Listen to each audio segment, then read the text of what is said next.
Hi, I'm Karen Bernardello. I'm from Cinema Daily US. Thank you both again for taking the time to speak with me today. I appreciate it. Thank Thank you. you. How are you doing? I'm good, thank you. How are you both doing? All great. Okay, so I wanted to get started asking about the development of the film and the script. What was the process like of really getting the story and the script going overall? So I started writing somewhere around 2020. This was during the first wave of COVID when COVID hit. At that time, I was holed up in a room, and there was a lot of sadness outside, a lot of insecurity, fear, claustrophobia. And there was we didn't know that COVID's going to end, so there was a huge sword hanging on our heads. So with that kind of emotion, I started, and that kind of feeling, I started writing this. And I think that all those emotions found a vent out on the paper. And that's how the story was written. So Guneet and I, we've known each other for quite some time. Guneet Monga was the producer of this, one of the producers of the film. So she knew that I had the story, and she also wanted to make an action film, and I also wanted to make an action film. I never made an action film before this.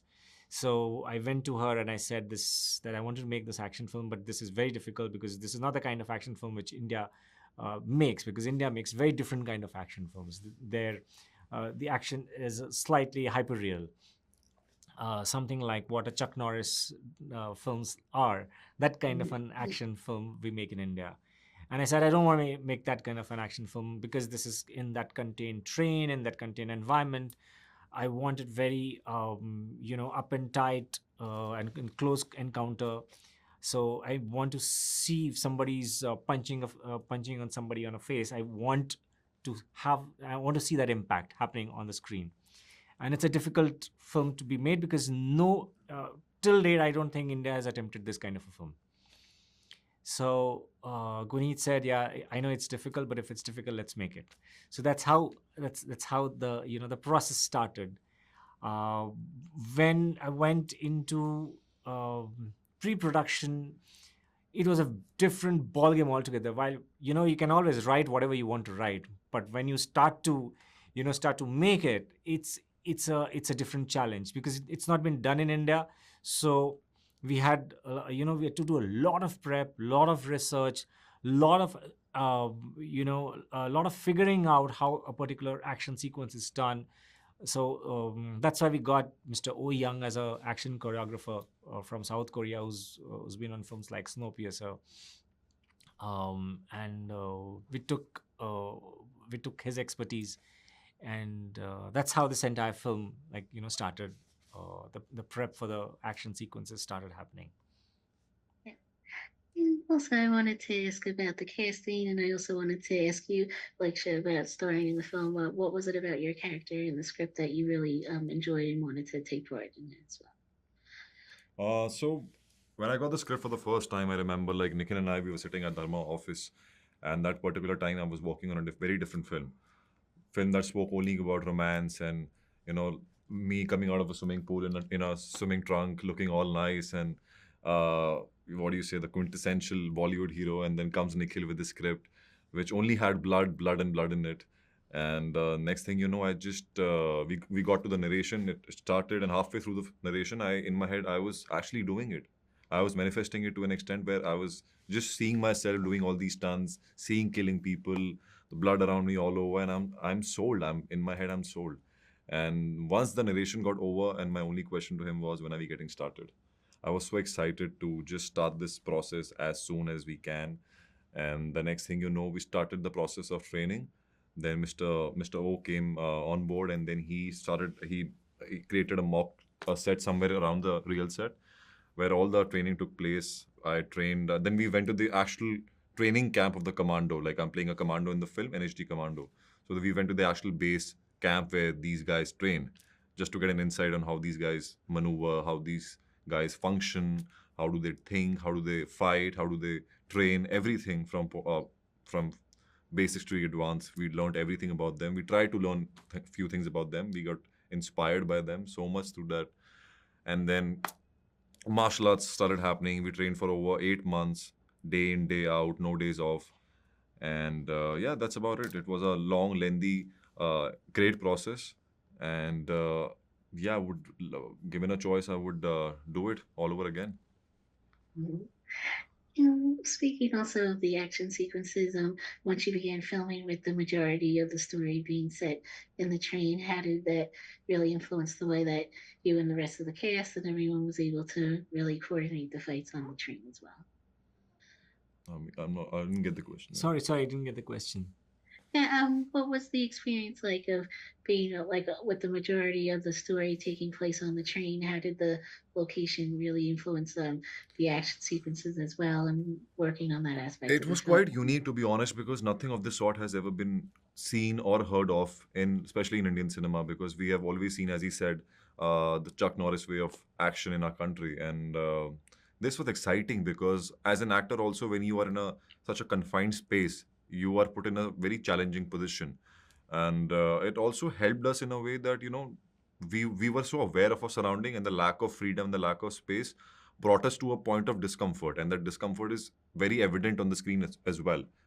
So I feel that it was unique. It was very courageous of my director to write something of that sort, and yeah, whole credits to him. That's all him. All that discomfort, all the confined spaces. That was all his ideas, and he put us in a very uncomfortable position.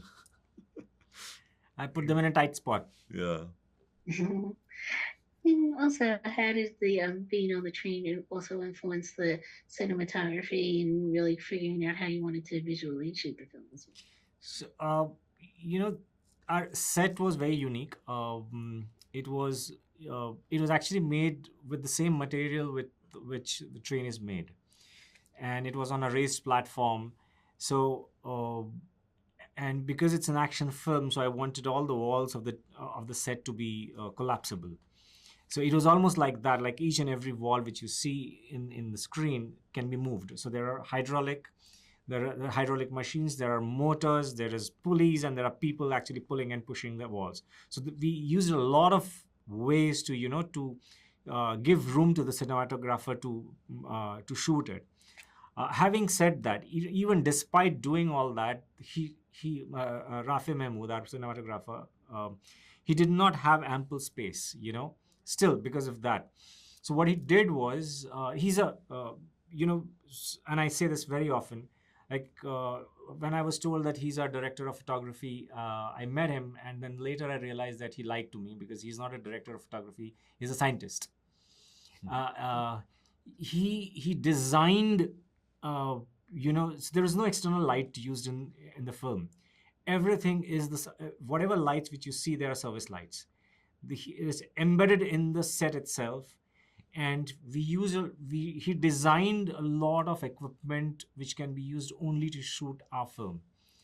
And our operating cameraman, Mr. Nair, he's a guy who's like 6 feet, and he's like a really huge Big guy. yeah. And he would take the camera and he would run, and he would run, and he was another fighter. Yeah.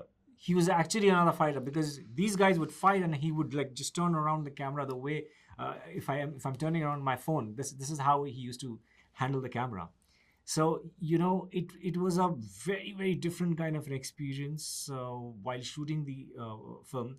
Also, if I have to talk a little detail about the lensing, what we did was, because it's a confined space, we shot a lot of action in wide lenses, so the camera was very near to the people.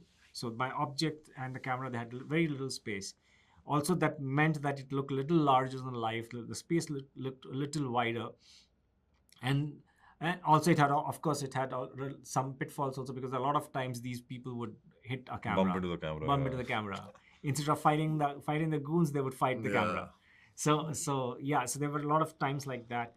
Also, Mr. Rafi Muhammad, what he did was, if you notice, if you see the film, you will not even realize that how nicely and how uh, you know how nicely he has changed the lights, in how nicely he has changed the mood of one scene into the other. It blends so Correct, well yeah. that you don't even realize that that scene has suddenly become grim, but he has dimmed the lights, and it keeps on, the treatment of light keeps on changing towards till the climax of the film.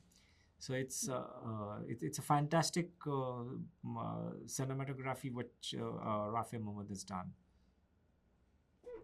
Also, besides writing the script for the film, I also wanted to ask a little bit more about your overall experience directing on set and what that experience was like going from really creating the story into directing and just your overall experiences on set as the director as well. So there was so we prepped a lot.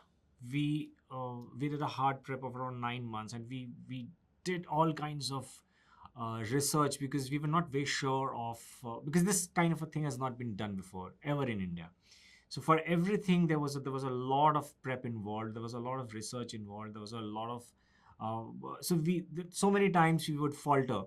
There were times when we took a certain, like for example, I'm just giving an example. We wanted to have digital screens outside the window because we didn't want to use green screens, and we spent almost 2 to 3 months trying to figure out how we can use screens instead of green cloth. And we did some 2 3 test shoots, and we realized that we couldn't do it. It was impossible for us to do that. So there were so many times we would go onto a path and realize that cannot happen. Like for example, another example was that in a lot of times in Hollywood films or in Southeast Asian films, they use blood in VFX, and we tried to do that, but we realized that I realized that I'll be putting a lot of stress on VFX, and that's not in my control. What kind of blood will come back to me, I would have no say in it. So what it was only towards the shoot, what we decided was that we will use shooting blood in the while shooting. So we would put pipes through the prosthetics, and when Amrit is like stabbing someone, there would be a pump, and there would be some sponge, sponge and pump, and somebody would be pumping the blood out. So which actually worked in our favor, because not only the fact that VFX got reduced, it also the fact that it looks very real. It looks it doesn't look fake. It doesn't look digital blood. So that worked in our favor, and also it saved a lot of time and money. So there were so many things we were experimenting, and we were figuring out and failing, then again experimenting, finding our path. So it was quite a fun ride to do this. It was quite enjoyable. Technical case study. Yeah, it is. It's a technical case study for India, at least. It was a huge case study. What was the experience like for you both in working with the rest of the cast and building the characters together? Did you have any rehearsal time together, or what was that process like of really working together and creating like the emotional relationships and the stunt work together? Yeah, of course. Like we started off quite early because we had ample amount of time before the shoot to prep. I started preparing for action like 8 months prior to the shoot. So action training was taken care of by Parvez Sheikh and his boys. Mr. O was there. They were taking care of the action. Comes the emotional aspect of the film, creating a bond with the actors. So Sir, I, and along with all the actors, they used to do workshops. A lot of workshops used to happen, and he divided the two groups. We were in a group of two. One group had me, Tulika, she's my lover in the film, and my friend Viresh. And the other group had Fani, played by Raghav Juyal, and his gang members. So we were never never allowed to meet each other.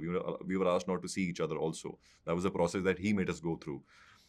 Which also invariably didn't work out pretty well for us. It bombed. Because it bombed, yeah. After that, because we met, Raghav and I became friends on the very first day we met. Fani and Amrit are friends off screen. So that didn't work out pretty well for us. But at least like he tried. My director really tried. But we were just misbehaved, indisciplined kids And but yeah, jokes apart, there were a lot of workshops that we did. So Viresh and I specifically had a lot of because we are commandos, we are two mates in the film. So we had a lot of what do you call Camaraderie. camaraderie that needs to be come across on screen. So for that, we were given a lot of specific exercises like improvised situations. He would ask us to like give a situation like, for example, like now we are in a helicopter and the helicopter is gonna like crash. Crash land. So how can you decide the situation? You are the leader, he's your follower. Decide how. So it was just impromptu, last minute decision that you had to take for each other, which brought out some camaraderie. I hope that people also feel the same way about it. And with Tulika, with Tulika, of course, like Sir worked individually with her as well for a very long time because she comes from a very specific kind of culture. Different family background. Different family background, and she had to sound a certain way, she had to look a certain way, and she had to carry a culture with her. Yes. So for that, a lot of details have gone into it. A lot of diction classes, a lot of language classes also took place. Whereas talking about Amrit, I met Sir. I think I was the first guy to be casted for this film, yes. and I went up to him with like a diary of a backstory. I had written a huge backstory for this character, and with my own dreams and own thoughts, old wild thoughts. You know, I think that this character would be like this, be like that. So yeah, of course, we did a lot of prep on developing the characters, on making it more human. Everybody should have values. Everybody should have a story, and not only this part of. The cast, but even the part where Fani and everybody else is involved, the goons, they also had a lot of story to them, and that was whole constructed, everything was written by this guy. So also what we were doing is that we're spending a lot of time together. It was not necessary that we have to do just workshops. We would just talk and try and find out different situations of our lives, and how how Lakshya's life experiences can match Amrit's life experiences. If these two experiences match, then there is then the character of Amrit would be born. So we had a lot of discussion, about everything, like from childhood to I know all his secrets now. So we did a lot of discussion and we spent a lot of time together. Well, thank you both again for taking the time to speak with me today. I appreciate it. Thanks again. Thank you so much. Thank you so much. You're welcome. Thanks again. Bye.